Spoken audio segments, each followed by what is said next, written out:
ગરડા કોંગ્રેસ સમિતિ દ્વારા કપાસના પાકમાં સુકારા નામનો રોગ આવતા કપાસ ઊભો સુકાવા લાગ્યો છે, જેથી ખેડૂતોને રાતા પાણીએ રોવાનો વારો આવ્યો છે। જે બાબતે કોંગ્રેસ દ્વારા ગરડા મામલતદારને આવેદનપત્ર આપીને ખેડૂતોને સરકાર દ્વારા તાત્કાલિક સહાય મળે તેવી માંગ કરી હતી। કિશોર વેલાણી, ગરડા શહેર કોંગ્રેસ પ્રમુખ। જે આવેદનપત્ર આપવામાં આવ્યું છે કારણ કે ગરડા શહેર અને તાલુકાની અંદર જે છેલ્લા દિવસોની અંદર જે વરસાદ આવ્યો,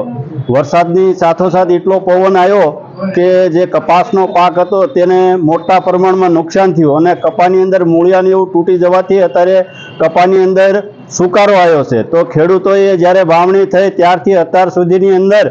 મોંઘા ભાવના બિયારણો, મોંઘા ભાવની દવાઓ, મોંઘા ભાવના ખાતરો નાખી અને ખેડૂતોએ ખૂબ ખર્ચ કર્યો હોય અને આ તકે જ્યારે કપાસની અંદર સુકારો આવે ત્યારે ખેડૂતના મોતિયા મરી જતા હોય અને ખેડૂત પાયમાલ થઈ જતો હોય ત્યારે આજે અમે આવેદનપત્ર આપી અને અહીંયા રજૂઆત કરવામાં આવી છે